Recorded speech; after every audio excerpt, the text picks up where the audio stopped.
everyone. Welcome back to the J&May English Podcast. I'm May. And I'm Mr. J. And today... Okay, May, just say the topic. Today, we're talking about social anxiety. Which is basically that feeling when you walk into a room and suddenly forget how to be a human. Yes, like you forget your own name. Or you say something and then replay it in your head for the next 3 days. Oh no, that's so real. I did that last week. See, that's exactly why we're talking about this today. Because apparently, we are not alone in this. Not even close. This is one of the most common things people feel, and almost nobody talks about it openly. And we're gonna change that today. Let's go. Okay, so May, before we jump in, can I ask you something honestly? Always.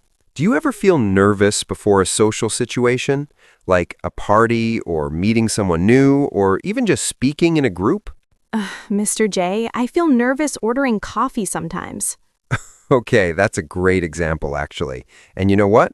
That little feeling, that nervousness, that's at the heart of what we're talking about today. So social anxiety is just being nervous around people? It can start there, yes, but it goes a little deeper. Social anxiety. Let me break this word down first. Social means anything involving other people.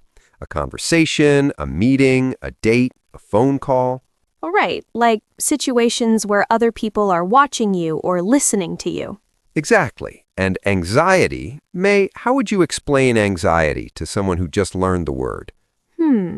I'd say it's like worry, but stronger than normal worry, like your brain is on high alert for no big reason. That's a perfect way to put it. Anxiety is when your body and mind act like there's danger, even when there isn't real danger.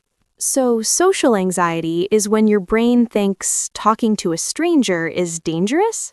Yes, and I know that sounds a little funny, but your brain is actually trying to protect you. It's just overreacting. Like a security alarm that goes off every time someone knocks on the door. That's the best analogy I've heard. Write that one down, May. I'm already proud of it. Okay, but here's the thing, and this is why this topic really matters. Social anxiety affects so many parts of life. Like what? Give me some real examples. All right, think about learning English. You study grammar, you practice vocabulary, but then someone speaks to you in English and you completely freeze. Oh, that hits different. Right? And it's not because you don't know the language, it's because the anxiety takes over.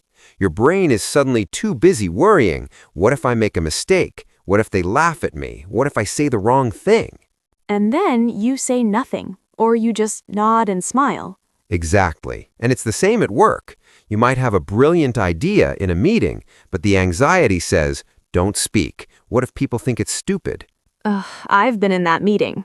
We all have. Or traveling. You're in another country, you need to ask for directions, and you just stand there lost because talking to a stranger feels impossible. So this isn't just a personality thing. It's not just being shy. That's such an important point. Being shy and having social anxiety are different. Shy people might feel a little uncomfortable, but they're okay. Social anxiety is stronger. It can actually stop you from doing things you want to do. Like it gets in the way of your life. Exactly. And that's why understanding it, even just naming it, is really powerful. Wait, before we go deeper, Mr. J, you always tell me to mention this.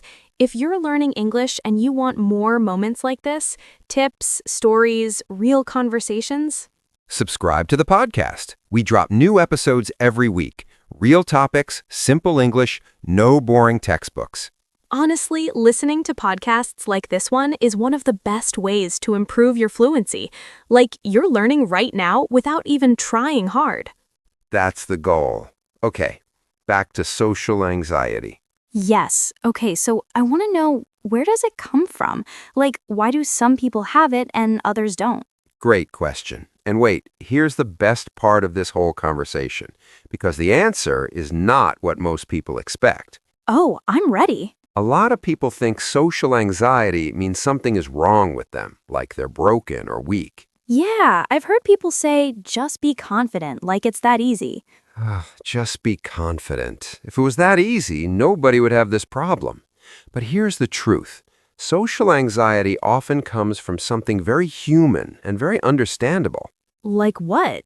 It often comes from caring what people think, wanting to be liked, wanting to be accepted, not wanting to embarrass yourself. Okay, that doesn't sound broken. That sounds like a normal human thing. Right. Every single person on this planet wants to be accepted by others. It's deep in our nature. Social anxiety is basically that normal feeling turned up too loud. So it's not a character flaw, it's just a volume problem? Yes, exactly. The feeling itself isn't the enemy. It's just too loud.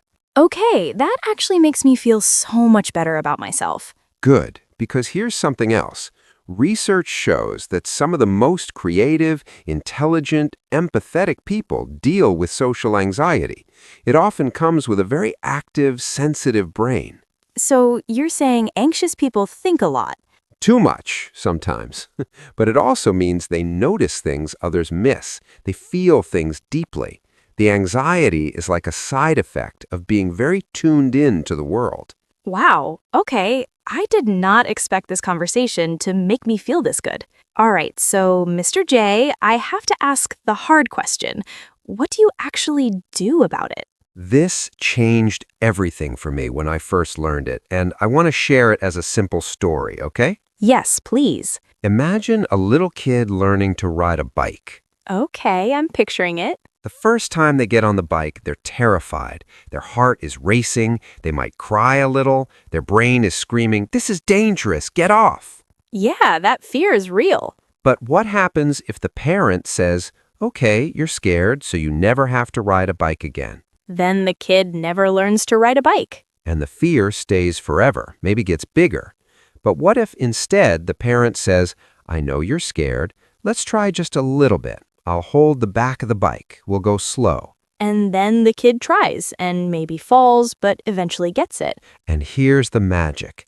Every time the kid tries, the fear gets a little smaller. Not gone, but smaller. The brain starts learning, "Oh, I tried this. I didn't die. This is okay." So the way to deal with social anxiety is to face it, like do the scary thing?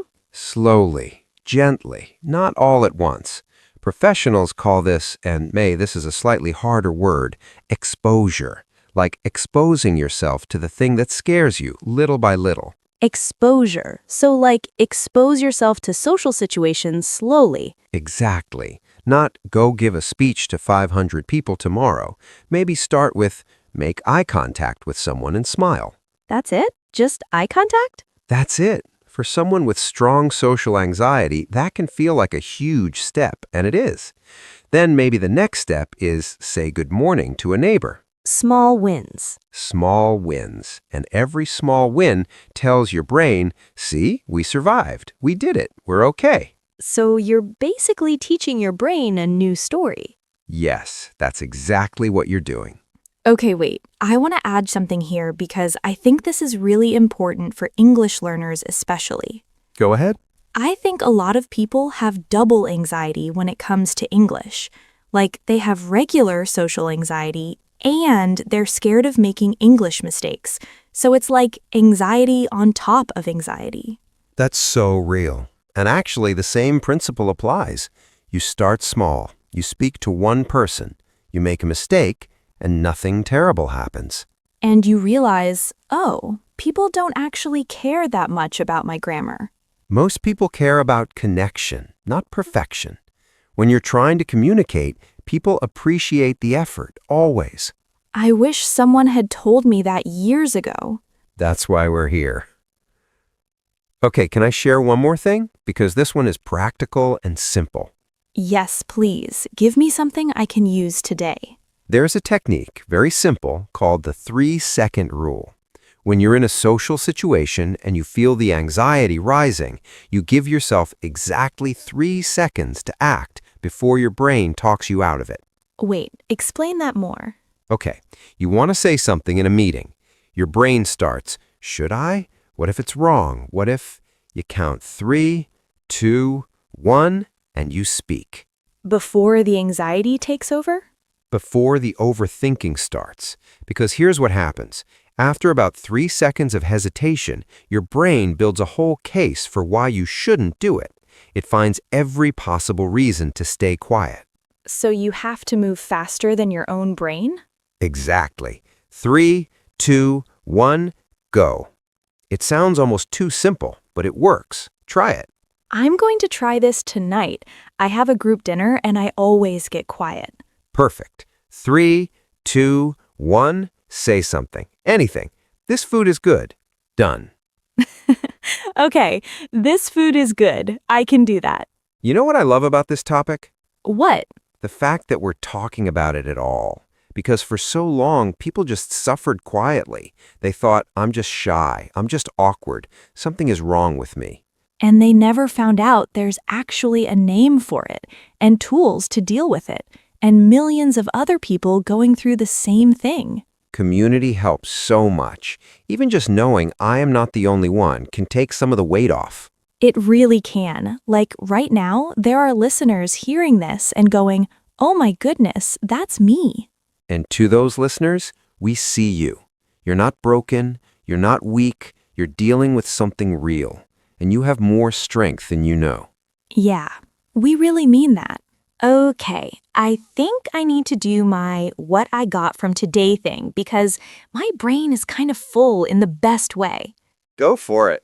Okay, so social anxiety is when being around people or even thinking about being around people makes you really, really nervous. And not just a little nervous, like it can stop you from doing things. Perfect so far. And it doesn't mean you're weak or broken. It means your brain is very sensitive and it's trying to protect you, just a little too much. Love it. And the way to handle it is not to avoid scary situations forever, because that actually makes the fear bigger. You face it in small steps, small wins. Teach your brain a new story. Beautifully said. And practically the 3-second rule. 3, 2, 1, do the thing before your brain talks you out of it. May, you should be the teacher. No, I'm very happy being the student here. All right, before we go, one final thought. Social anxiety is something a lot of people deal with quietly, but talking about it, like we did today, already helps. You learn that you're not alone. You learn that it has a name, and you learn that it can get better. Slowly, gently, one small step at a time. That's all it takes. One small step. I love this episode. Honestly, this one felt personal. The best ones always do. Okay, and now our question for the comments. Yes, here it is, and we really want to hear from you on this one. Think about one social situation that makes you nervous. Just one. It could be speaking English, meeting new people, asking a question in class, anything.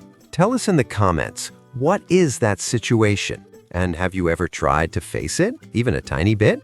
We read every single comment, by the way. Every one. We really do. So don't be shy. Well, actually, even if you are shy, write it anyway. This is a safe space. This is the safest space. All right, everyone. Thank you so much for spending this time with us. Take care of yourselves. Be patient with yourselves. And we'll see you in the next episode of the J&May English Podcast. Bye. Bye, everyone.